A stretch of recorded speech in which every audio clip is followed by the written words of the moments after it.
못생긴 과일 싸게 살 수 있나요? 20년 넘게 과일 장사를 하면서 이런 질문을 받은 건 처음이었어요. 그것도 한두 번이 아니라 일주일에 두세 번씩. 처음에는 그냥 절약하시는 분이구나 했는데 시간이 지날수록 뭔가 이상했어요. 왜 항상 오후 3시 반에만 오실까? 왜 현금만 고집하실까? 그리고 왜 못생긴 과일만 그렇게 찾으실까? 그러다가 어느 날 저녁 정말 우연한 계기로 그 남자의 진짜 사연을 알게 되었어요. 지금부터 그 이야기를 들려드릴게요. 안녕하세요.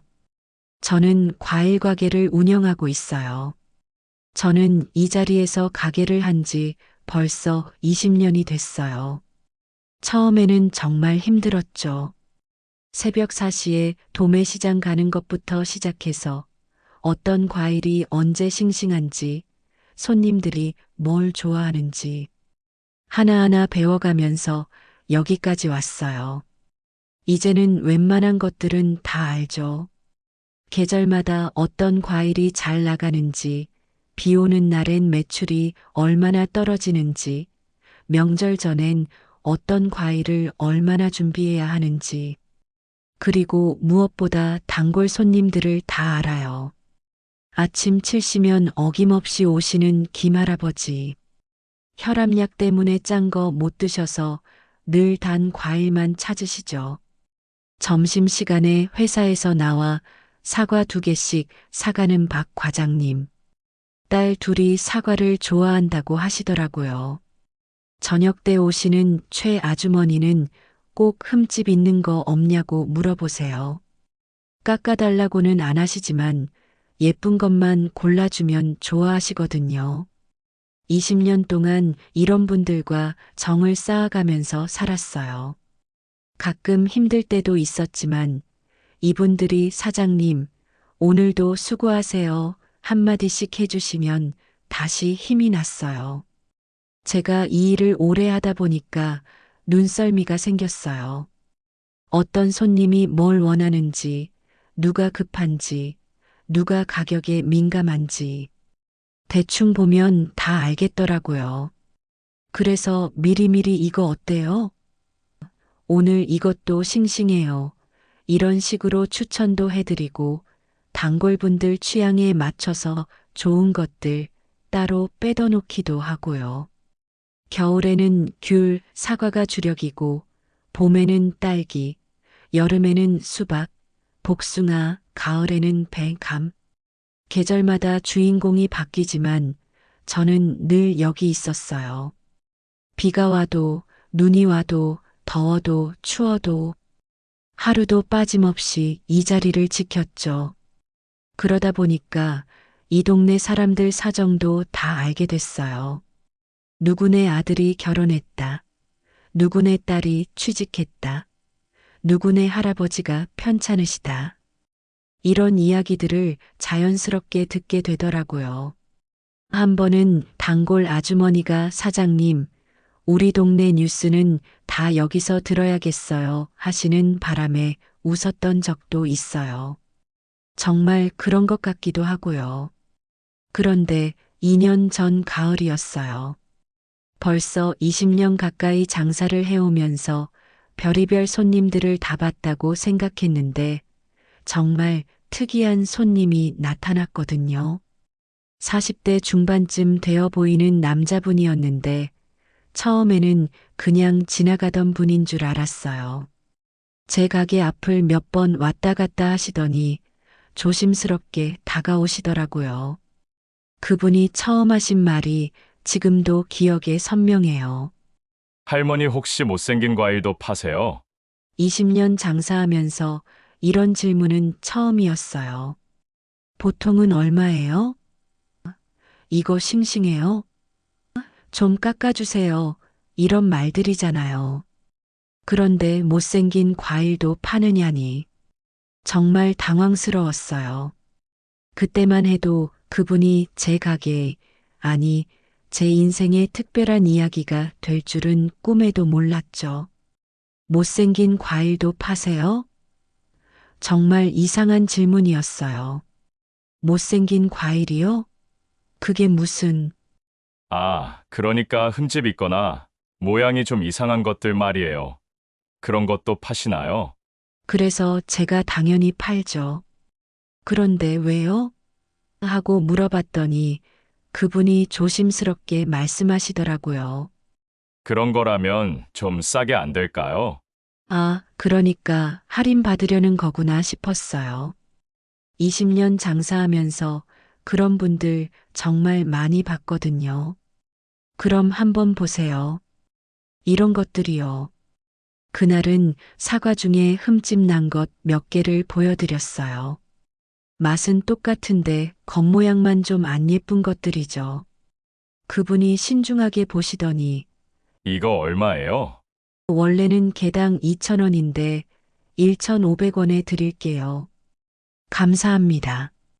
그렇게 사과 대여섯 개를 사가셨어요. 그때는 별 생각 없었어요.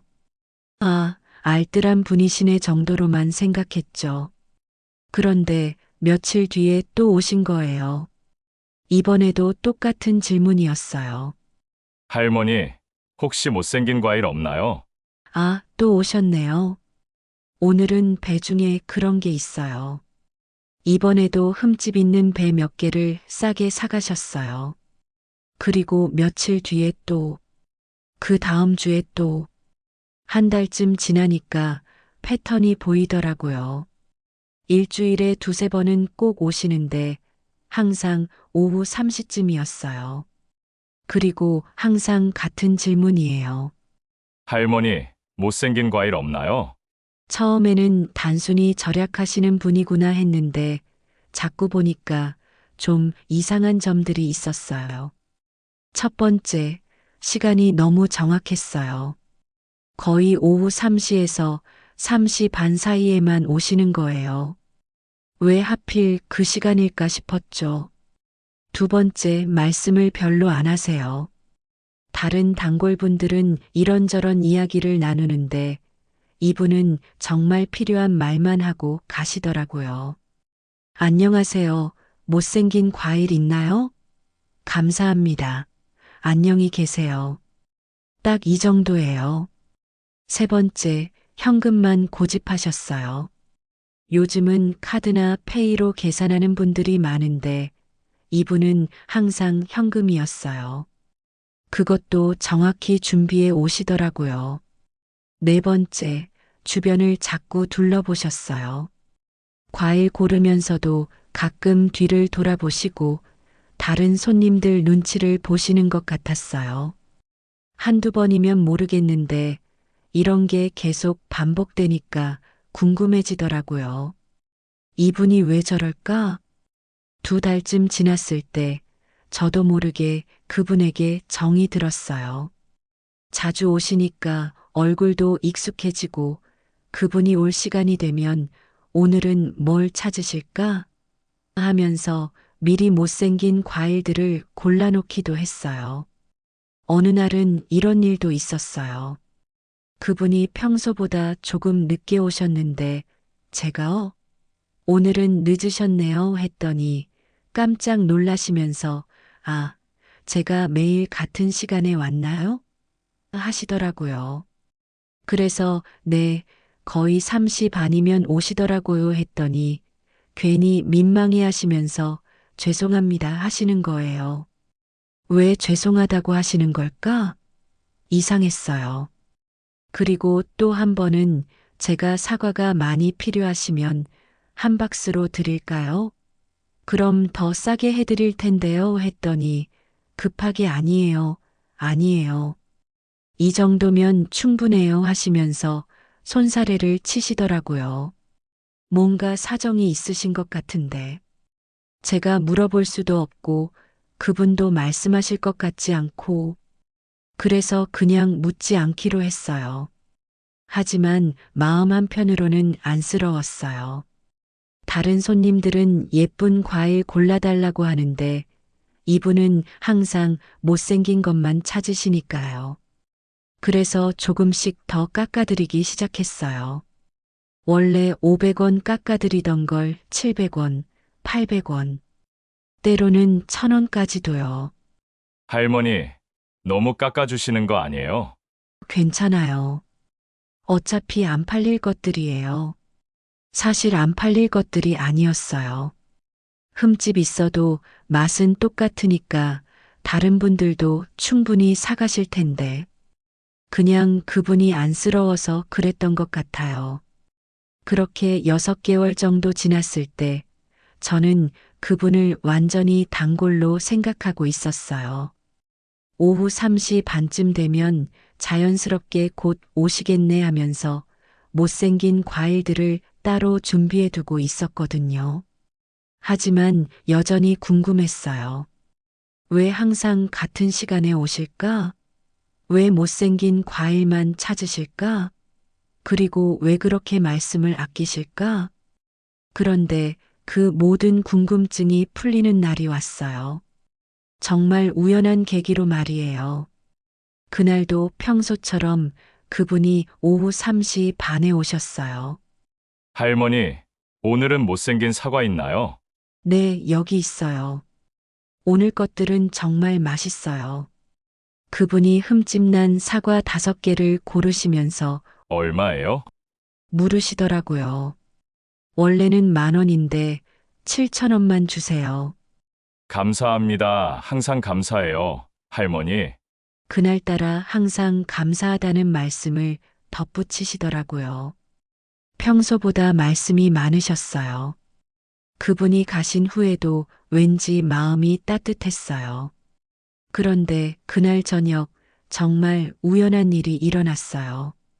제가 시장 정리를 다 하고 집에 가는 길이었는데 평소보다 조금 늦어진 거예요. 보통은 6시에 끝내는데 그날은 거의 7시가 다 되어서 집으로 향했죠. 집으로 가는 길에 작은 놀이터를 지나가는데 낯익은 목소리가 들리는 거예요. 아빠, 오늘도 사과 사왔어? 응. 아빠가 맛있는 사과 샀어. 할머니가 특별히 좋은 걸로 골라주셨어. 그 목소리. 분명히 우리 단골 손님 목소리였어요. 그분이 아이들과 이야기하고 계시더라고요. 호기심에 살짝 가까이 가서 보니까 정말 그분이었어요. 그런데 옆에 초등학생쯤 되어 보이는 아이 둘이 있었어요. 아빠, 이 사과 정말 맛있다. 어디서 샀어? 응. 시장에서 샀어. 할머니가 운영하시는 과일 가게인데 정말 좋은 분이셔. 우와, 이 사과 정말 달아. 내일도 사와줘. 그래. 내일도 사올게. 그 순간 제 가슴이 뭉클해졌어요. 아이들이 그렇게 좋아하면서 사과를 먹는 모습을 보니까 아빠, 그런데 왜 이 사과는 여기까진 데가 있어? 응. 아, 그건 아빠가 실수로 떨어뜨려서 그래 맛은 똑같아. 그 순간 깨달았어요. 아, 이분이 왜 못생긴 과일만 사가셨는지. 그분이 아이들한테는 아빠가 실수로 떨어뜨려서 까진 거라고 말씀하고 계신 거예요. 아이들 앞에서 자존심을 지키려고 하시는 거였어요. 아빠, 그래도 맛있으니까 괜찮아. 맛이 중요하지. 모양이 뭐가 중요해? 아이들이 그렇게 순수하게 대답하는데 정말 눈물이 날 것 같았어요. 그때 더 충격적인 이야기를 들었어요. 아빠, 우리 언제 엄마 보러 갈 거야? 응, 엄마는 지금 하늘나라에 계시잖아. 우리가 착하게 살면 지켜보고 계실 거야. 응, 알아. 그래서 내가 동생이랑 착하게 지내는 거야. 그래. 우리 딸 정말 착하다. 한부모 가정이었던 거예요. 아내분을 잃고 혼자서 아이 둘을 키우고 계셨던 거죠. 아빠, 우리 과일 정말 좋아해. 사과도 좋고, 배도 좋고. 그래? 그럼 아빠가 계속 사다 줄게. 과일 많이 먹어야 건강해지니까. 정말? 와, 아빠 최고. 아이들이 과일을 그렇게 좋아하는데 아빠는 못생긴 것만 사서 가져다 주고 계셨던 거예요. 그래도 아이들은 전혀 모르고 맛있게 먹고 있었고요. 그분이 항상 오후 3시 반에 오신 이유도 알겠더라고요. 아마 아이들이 학교에서 돌아오기 전에 집에 가서 과일을 준비해 두려고 하셨던 것 같아요. 왜 말씀을 별로 안 하셨는지도 이해가 됐어요. 혹시라도 자신의 사정을 누가 알까봐 동정받는 게 싫으셔서 그러셨던 것 같아요. 그리고 현금만 고집하신 것도 아마 가계부를 세세하게 관리하고 계셨을 거예요. 아이들 키우면서 돈 한 푼이라도 아껴야 하니까요. 우리 집에 가자. 오늘 숙제도 해야 하고. 응, 아빠, 내일도 사과 사와줘. 알았어. 내일도 사올게. 그 대화를 들으면서 정말 마음이 아팠어요. 그분이 왜 그렇게 조심스럽게 못생긴 과일만 고르셨는지, 왜 항상 감사합니다 말씀을 하셨는지, 모든 게 이해가 됐어요. 아이들에게는 아빠가 좋은 과일 사왔다고 말씀하시면서 정작 본인은 가장 싼 것만 고르셨던 거예요. 그래도 아이들이 좋아하는 과일은 꼭 사다 주고 싶으셨던 거죠. 집에 와서 그날 밤 잠을 잘 수가 없었어요. 계속 그 장면이 생각났거든요. 할머니가 특별히 좋은 걸로 골라주셨어. 실제로는 못생긴 과일이었는데 아이들한테는 그렇게 말씀하시는 그분의 마음. 그리고 아이들이 아빠 최고 라고 하면서 좋아하던 모습. 내가 뭔가 도와드릴 수는 없을까? 그런 생각이 계속 들었어요. 6개월 동안 그분을 보면서 단순히 절약하시는 분이라고만 생각했는데 그 뒤에는 이런 애절한 사연이 있었던 거예요. 다음 날 그분이 오시기 전부터 마음이 뭉클했어요. 이제 그분을 보는 눈이 완전히 달라졌거든요. 다음 날 오후 3시 반 그분이 평소처럼 오셨어요. 할머니, 오늘은 못생긴 과일 있나요? 그 말을 듣는 순간 가슴이 뭉클했어요. 어제 본 그 장면이 계속 떠올랐거든요. 네, 있어요. 잠깐만 기다려 보세요. 그날부터 제가 달라졌어요. 그분이 오시기 전에 미리 흠집 있는 과일들 중에서도 가장 좋은 것들을 골라놨어요. 겉모양은 조금 안 예뻐도 맛은 정말 좋은 것들로 말이에요. 할머니, 이거 얼마예요? 오늘은 그냥 가져가세요. 예? 그럴 수는 없어요.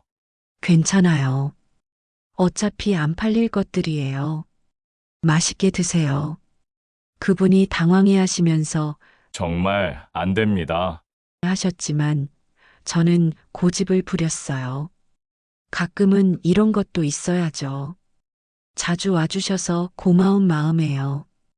그분이 정말 감사합니다. 하시는데 목소리가 떨리시더라고요. 그 순간 저도 울컥했어요. 그 다음부터는 아예 패턴을 바꿨어요. 그분이 오시면 오늘은 이것들 가져가세요 하면서 제가 미리 포장해 놓은 과일을 드렸어요. 흠집은 있지만 당도 높고 신선한 것들로만 골라서요. 할머니, 이렇게 계속 받을 수는 없어요. 괜찮아요. 제가 좋아서 하는 거예요. 그래도 그냥 받으세요. 대신 맛있게 드시고 건강하세요. 몇 주가 지나자 그분도 저의 마음을 아시는 것 같았어요. 더 이상 사양하지 않으시고 대신 더 깊게 인사를 하고 가셨어요. 할머니, 정말 감사합니다. 덕분에 정말 큰 도움이 돼요. 한 달쯤 지났을 때 정말 뜻밖의 일이 일어났어요. 그분이 평소와 다르게 아이들과 함께 오신 거예요. 할머니, 안녕하세요.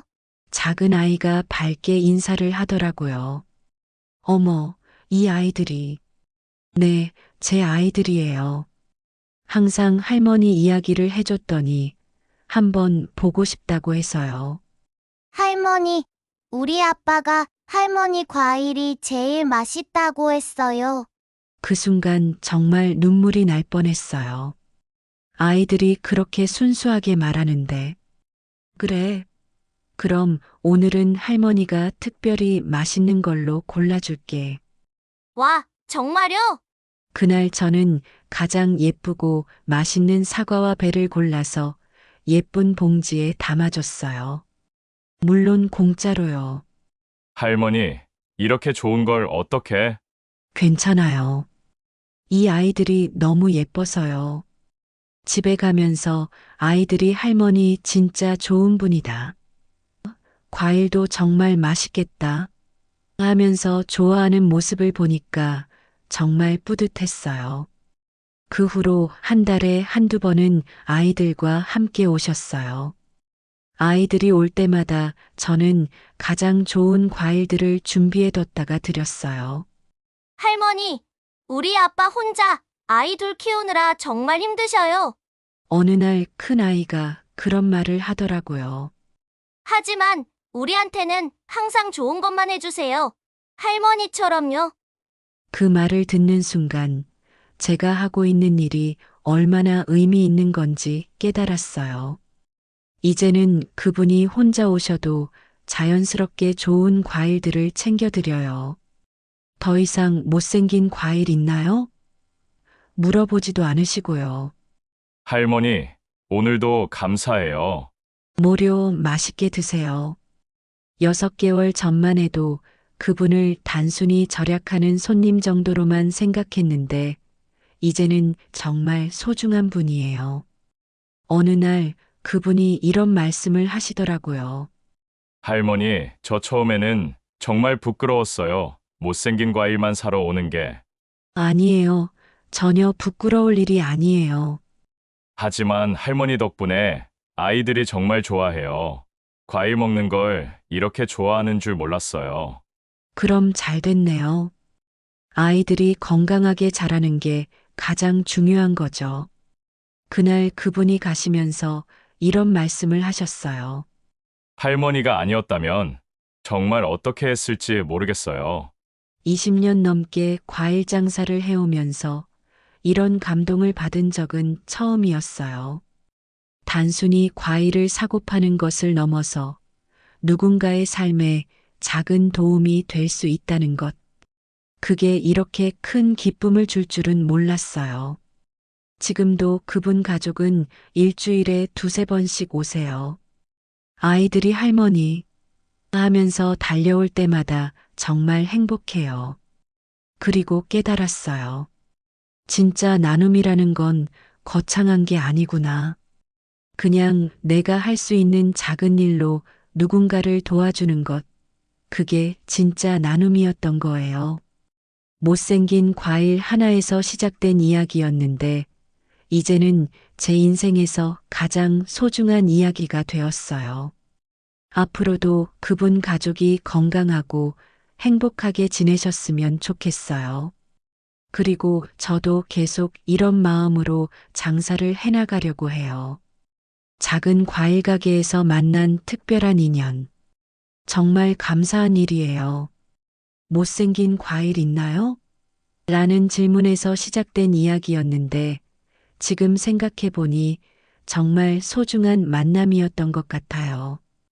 오늘 이야기도 좋으셨다면 좋아요 버튼 한번 눌러주시고 구독도 꼭 눌러주세요.